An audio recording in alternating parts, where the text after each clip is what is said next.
ডিম্বকের মধ্যে কিভাবে একটা স্ত্রী গ্যামেটোফাইট তৈরি হচ্ছে ওইটা পড়াইতে আসছি। রেডি পড়ার জন্য বাচ্চারা? ভয় পায় না, লেখা দেখে ভয় পায় না, আমি বুঝাই দিচ্ছি। প্রথমত আসো, দেখো এই যে ডিম্বক, চিনতে পারছো ডিম্বকটাকে? এর ভেতরে প্রথমে একটা কোষ থাকে, এটার নাম হচ্ছে আর্কিস্পোরিয়াল কোষ। ভাই এটা যেন কোথায় পড়লাম? পুং গ্যামেটোফাইট যে তৈরি করলা, পুং গ্যামেটোফাইট তৈরি করছো না, ওইখানে প্রথম কোষের নাম কি ছিল? আর্কিস্পোরিয়াল কোষ, যেটা পরাগধানীর ভেতরে ছিল। আর এখানে ডিম্বকের ভেতরেও একটা আর্কিস্পোরিয়াল কোষ তৈরি হইল। পুং গ্যামেটোফাইট তৈরির সময় এটা বিভাজিত হয়ে কি তৈরি করছিল? পুং জনন মাতৃকোষ বা পুং রেণু মাতৃকোষ এবং দেয়াল কোষ। এখানে কি করবে? স্ত্রী রেণু মাতৃকোষ তৈরি করবে। বুঝছো? একই জিনিস, এটাও ডিপ্লয়েড, এটাও ডিপ্লয়েড। তো এইটার দেয়াল কোষগুলো আলটিমেটলি নষ্ট হয়ে যায়, এটা নিয়ে আর আলোচনা নাই। স্ত্রী রেণু মাতৃকোষে কি হবে? মাতৃকোষে অলওয়েজ কি হয়? মিওসিস। এবং স্ত্রী রেণু মাতৃকোষে মিওসিস হলে কি তৈরি হবে? পুং জনন মাতৃকোষ বা পুং রেণু মাতৃকোষে মিওসিস হলে যদি পরাগ রেণু বা পুং রেণু তৈরি হয়, তাহলে স্ত্রী রেণু মাতৃকোষে মিওসিস হলে স্ত্রী রেণু তৈরি হবে। কয়টা তৈরি হবে ভাই? 4টা তৈরি হবে। সব কোথায় হচ্ছে বলো? এইখানেই ঘটতেছে, সব ঘটনা এই ভেতরেই ঘটতেছে। 4টা পরাগ রেণু তৈরি, সরি স্ত্রী রেণু তৈরি হয়েছে দেখো। কিন্তু এইখানেও অসম সাইটোপ্লাজমের বিভাজন হয়েছে, দেখছো? এই জন্য একটা কোষ একটু বড় আর বাকিগুলো ছোট্ট, বুঝছো? তাহলে ওদের ভবিষ্যৎ কি? ওদের ভবিষ্যৎ হচ্ছে না, মরে যাবে। একটা স্ত্রী রেণুই আলটিমেটলি টিকে থাকবে, ঠিক আছে? তাহলে এই স্ত্রী রেণুটা কেমন? হ্যাপ্লয়েড। কেন? কারণ মিওসিস করে তৈরি হয়েছে। মিওসিসের ফলে সৃষ্ট কোষগুলো হ্যাপ্লয়েড। আবার বোঝার চেষ্টা করো। ভাই কি বললেন? এই ছবি দেখে আমার মাথা চক্কর দিচ্ছে। এটা একটা গর্ভাশয়, রাইট? গর্ভাশয়ের ভেতরে ডিম্বক নীল রঙে দেখাইছে ভাই। ডিম্বকের ভেতরে একটা কোষ, ডিম্বকের ভেতরে কোষগুলোকে কি বলি? নিউসেলাস। তার মধ্যে একটা কোষ হৃষ্টপুষ্ট বেশ বড় সড়ো হয়েছে, ওর নাম হচ্ছে আর্কিস্পোরিয়াল কোষ। ওকে, একটা কোষ হঠাৎ করে একটু বড় হয়ে উঠছে, ওকে, ওইটার নামে আর্কিস্পোরিয়াল কোষ। ও তারপর বিভাজিত হয়, স্ত্রী রেণু মাতৃকোষ তৈরি করছে, দেয়াল কোষ তৈরি করছে। দেয়াল কোষ এগুলো নষ্ট হয়ে যাবে। স্ত্রী রেণু মাতৃকোষগুলো মিওসিস করে স্ত্রী রেণু তৈরি করছে। কয়টা? 4টা। এর মধ্যে 3টাই হচ্ছে ছোট্ট ছোট্ট, একটা হচ্ছে বড়। এই বড়টাই টিকে থাকবে, এই বড়টার নামে স্ত্রী রেণু, আর ছোট্টগুলো নষ্ট হয়ে যাবে। ওকে, বুঝতেছো? আচ্ছা, এই স্ত্রী রেণুটা এরপর ওর মধ্যে হ্যাপ্লয়েড নিউক্লিয়াস আছে। পরাগ রেণু যেরকম ওর হ্যাপ্লয়েড নিউক্লিয়াসটাকে মাইটোসিস প্রক্রিয়ায় বিভাজিত করছিল, জনন নিউক্লিয়াস আর নালিকা নিউক্লিয়াস বানাইছিল, ও বিভাজন করবে। যে পরাগ রেণু বিভাজন করছে, আমিও কেন করব না? আমিও করব। তাহলে প্রথম বিভাজন করলো, দেখো এই যে 1 নাম্বার বিভাজন করলো, করে 2টা হ্যাপ্লয়েড নিউক্লিয়াস বানাইলো। এরপর সে ভাবতেছে না আমি আরো বিভাজন করব, সে 2 নাম্বার বিভাজন করলো। 2 নাম্বার বিভাজন করলে কি 2টা থেকে কয়টা হয়ে যাবে? 4টা। এরপর সে মনে করলো যে না আমি স্ত্রী রেণুর ভেতরে আরো নিউক্লিয়াস বানাবো। তাহলে 3 নাম্বার বিভাজন করে স্ত্রী রেণুর ভেতরে কয়টা নিউক্লিয়াস হয়ে গেল? 4টা 8টা নিউক্লিয়াস হয়ে গেল। এই 8 নিউক্লিয়াস বিশিষ্ট এই থলিটার নামই হচ্ছে ভ্রূণথলি। এটা কোথায় তৈরি হয়েছে বলো তো? এটা কিন্তু এইখানেই তৈরি হয়েছে। সব ঘটনা কোথায় ঘটতেছে? ডিম্বকের ভেতরেই। কিন্তু এখানে জায়গা নাই বলে আমি বাইরে দেখাচ্ছি। ওকে, এবার দেখো, ও যেহেতু স্ত্রী রেণু, ও গুছিয়ে থাকতে পছন্দ করে, এলোমেলো থাকতে পছন্দ করে না। মেয়েরা যেমন গোছানো, ছেলেরা একটু অগোছালো। ওদের ভেতরে 8টা নিউক্লিয়াসকে ওরা সুন্দর করে গুছিয়ে রাখবে। ওকে, কিরকম সুন্দর করে গুছিয়ে রাখবে খেয়াল করো। এখানে সবচেয়ে বড় যে রেণুটা, সবচেয়ে বড় যে নিউক্লিয়াসটা, ওইটার নাম হচ্ছে ডিম্বাণু। বুঝছো? কি বাণু? ডিম্বাণু। ডিম্বাণু হচ্ছে আমাদের গল্পের প্রধান চরিত্র, নায়িকা বা রাজকন্যা, যাই বলো। তো এই ডিম্বাণুর চারপাশে দেখো সহকারী কোষ বা সাহায্যকারী কোষ থাকবে। যেমন করে গল্পের নায়িকার সাথে বা রাজকন্যার সাথে সখীরা থাকে না, ভিলেন ধরে নিয়ে গেলে চিল্লাচিল্লি করার জন্যে, ওইরকম আর কি। বুঝছো? সখী কোষ বা সহকারী কোষ থাকবে। এদের নাম হচ্ছে সিনার্জিট। কি নাম বলো? সিনার্জিট। বুঝতেছো? আচ্ছা, তারপরে তাহলে কয়টা গেল? একটা ডিম্বাণু, 2টা সিনার্জিট বা সহকারী কোষ, 3টা গেল। আর এই পাশে দেখো দর্শক হিসেবে আরো 3টা আছে। এদের নাম হচ্ছে প্রতিপাদক কোষ, বাংলা ইংরেজিতে বলে এন্টিপোডাল সেল। ওকে, তাহলে প্রতিপাদক কোষ গেল 3টা, 6টা নিউক্লিয়াসের হিল্লে হয়ে গেল। আর 2টা বাকি রইল, এই 2টা জায়গা পায় নাই, প্রান্তে জায়গা পায় নাই। ওরা 2জন মন খারাপ করে মাঝখানে অবস্থান করছে। ওদেরকে আমরা বলছি সেকেন্ডারি নিউক্লিয়াস বা গৌণ নিউক্লিয়াস, বা অনেকে বলে ফিউশন নিউক্লিয়াস। সেকেন্ডারি বাংলা হচ্ছে গৌণ, আর ফিউশন বলার কারণ এই 2টা নিউক্লিয়াস একসাথে মিলে থাকে, 2জন একসাথে মিলে থাকে, এই জন্য এটাকে ফিউশন নিউক্লিয়াস বা সেকেন্ডারি নিউক্লিয়াস নামে ডাকা হয়। বুঝছো? 8টা নিউক্লিয়াসের অবস্থা কি বুঝতে পারলা? এই যে গঠনটা, এটার নামই ভ্রূণথলি। এবার কেউ একজন জিজ্ঞেস করছিল ভাই ভ্রূণথলি এবং গর্ভাশয়ের মধ্যে পার্থক্য কি? তাকায় দেখো, এই পুরোটা হচ্ছে গর্ভাশয়, যেটা নিষেকের পরে ফল হবে। ফলের ভেতরে থাকে বীজ। এই যে ডিম্বকটা গর্ভাশয়ের ভেতরে আছে, ওই বীজ হবে। বীজের ভেতরে থাকে ভ্রূণ। বুঝছো, যেখান থেকে নতুন গাছ তৈরি হবে। তো ওই ভ্রূণটা কোথায় থাকে? বীজের মধ্যে। তাই ভ্রূণথলিটাও কই আছে? ডিম্বকের মধ্যে। আর এই ভ্রূণথলির গঠনটা আমি তোমাকে পড়াই দিলাম।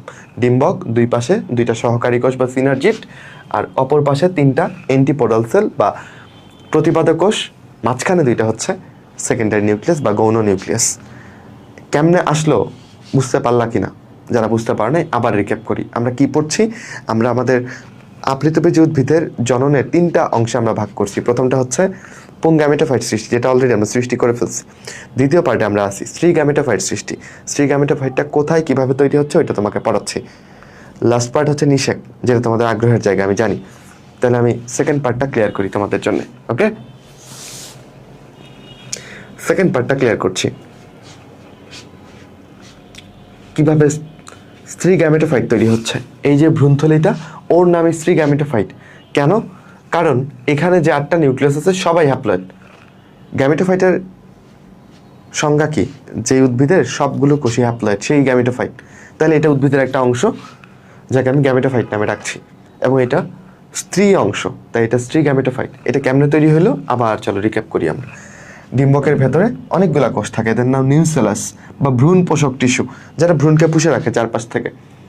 পৃথিবীর সবাই যেমন তোমার কাছে স্পেশাল না, একজন মানুষ তোমার কাছে ভবিষ্যতে হয়তো বা স্পেশাল হয়ে উঠবে, ঠিক আছে? আচ্ছা, হোক, সেটা দোয়া করি। এইখানেও নিউসেলাসের মধ্যে একটা কোষ একটু স্পেশাল হয়ে উঠবে, বেশি খাবার দাবার পাবে, বড় সড়ো হবে। ওই কোষটার নাম আর্কিস্পোরিয়াল কোষ।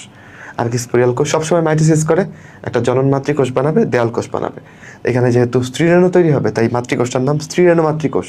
মিওসিস করে 4টা স্ত্রীরেণু বানাইলো, 3টা মরে যাবে, একটা টিকে থাকবে। অসম নিউক্লিয়াসের বিভাজন হওয়ায় বড়টায় টিকে থাকবে। ধরো তুমি মুরগি চাষ করো, বড় মুরগি আর ছোট মুরগি যদি একসাথে তুমি লালন পালন করতে চাও, তাহলে ছোটগুলো দেখবে খাবার পাবে না, বড়গুলো সব খায় ফেলবে। ছোটগুলো আরো ছোট হতে থাকবে, বড়গুলো বড় হবে, এইরকম একটা কাহিনী হবে, বুঝছো? এখানেও তাই হবে। এই বড় কোষটাই সব পুষ্টি নিয়ে নিবে, ছোটগুলো পুষ্টি পাবে না, মরে যাবে আলটিমেটলি।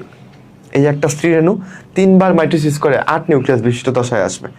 এই 8টা নিউক্লিয়াস সুন্দর করে সেজে যাবে, দুই প্রান্তে 3টা 3টা 6টা, মাঝখানে 2টা। এই দশাটার নামই হচ্ছে ভ্রূণথলি বা এমব্রায়ো স্যাক। ওকে, এমব্রায়ো স্যাক। এমব্রায়ো স্যাকটা কোথায় থাকে? ডিম্বকের ভেতরেই থাকে। এই এমব্রায়ো স্যাকটাই হচ্ছে স্ত্রী গ্যামেটোফাইট। আমরা আমাদের জননের 2টা পার্ট শেষ করে ফেললাম, এখন বাকি রইল নিষেক, বুঝছো?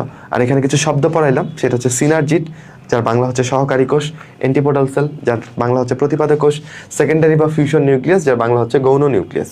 এই আর এখানে ডিম্বাণু যন্ত্র নামে ডাকা হয় কাকে জানো? ডিম্বাণু যন্ত্র বা এগ অ্যাপারেটাস নামে ডাকা হয় হচ্ছে এই পাশের 3টাকে। ডিম্বাণু এবং 2টা সহকারী কোষকে একসাথে বলা হয় ডিম্বাণু যন্ত্র বা এগ অ্যাপারেটাস। এগ মানে ডিম্বাণু, অ্যাপারেটাস মানে কি? যন্ত্র, বুঝছো? এই বা অনেকে গর্ভযন্ত্র বলে, একই কথা। অ্যাপারেটাস বা যন্ত্র বললে বুঝবা ডিম্বাণু, এর পাশে 2টা সহকারী কোষ মিলিয়ে। কে কে বুঝছো আমাকে একটু জানাও যে ভাই আলোচনাটা বুঝছি। কে কে বুঝছো? না আবার পড়বো, বই থেকে আবার পড়বো, একটা পড়া 3-4 বার করে পড়াচ্ছি, জানাও একটু।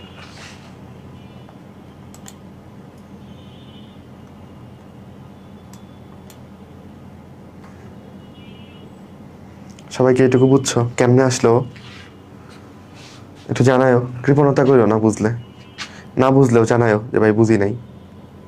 না বুঝলে একটু ওয়েট করতে হবে জাস্ট, তাহলে আবার ক্লিয়ার হয়ে যাবে, সমস্যা নেই। আচ্ছা, এখন না আরেকটা জিনিস একটু পড়াই দিই। এখানে একটু কঠিন লাগতে পারে তোমার, কিন্তু কঠিন হিসাবে নিও না। দেখো কাহিনী হচ্ছে কি, এই গল্পে একটা স্ত্রীরেণু থেকেই ভ্রূণথলি তৈরি হয়েছে, আর 3টা কি হয়েছে ভাইয়ের গল্পে মরে গেছে। কিন্তু অলওয়েজ এটা হয় না, অলওয়েজ এটা হয় না। মাঝে মধ্যে কি হয় জানো? 2টা স্ত্রীরেণু না বেঁচে যায়, 2টা স্ত্রীরেণু মিলে ভ্রূণথলি তৈরি করে, বুঝছো? একজন মিলে যদি এরকম ভ্রূণথলি বানায়, এই কাহিনীকে আমরা বলি মনস্পরিক। অধিকাংশ উদ্ভিদ 75% উদ্ভিদই হচ্ছে মনস্পরিক, যারা একটা ভ্রূণথলি, একটা স্ত্রীরেণু থেকে ভ্রূণথলি বানায়, এরকম যেটা পড়াইলাম। কিন্তু কখনো কখনো 2টা মিলে একটা ভ্রূণথলি তৈরি করে, এটাকে কি বলবো? বাইস্পরিক, 2টা স্ত্রীরেণু মিলে, বুঝছো? আচ্ছা, আবার কখনো কখনো কি হয় জানো? 4 জনই বেঁচে যায়, কেউ মরে না, 4 জন মিলেই একটা ভ্রূণথলি বানায়, তখন ওকে বলি টেট্রাস্পরিক। আমি জানি এখন জিজ্ঞেস করবো ভাই ট্রাইস্পরিক নাই, মনোস্পরিক আছে, বাইস্পরিক আছে, আবার টেট্রাস্পরিক আছে, ট্রাইস্পরিক নাই। উত্তর হচ্ছে না, ট্রাইস্পরিকটা দেখা যায় না, বাঁচলে হয় একজন বাঁচবে, নয়তো দুইজন বাঁচবে, নয়তো চারজনই বাঁচবে, তিনজন বাঁচে না।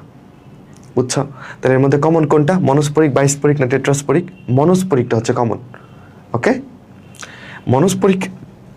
মনস্পরিকের আরেক নাম হচ্ছে পলিগোনাম ধরন, কারণ পলিগোনাম উদ্ভিদেই প্রথম এটা দেখতে পাওয়া গেছিল। এই জন্য অনেকে মনস্পরিকটাকে আর কি নামে ডাকে বলো?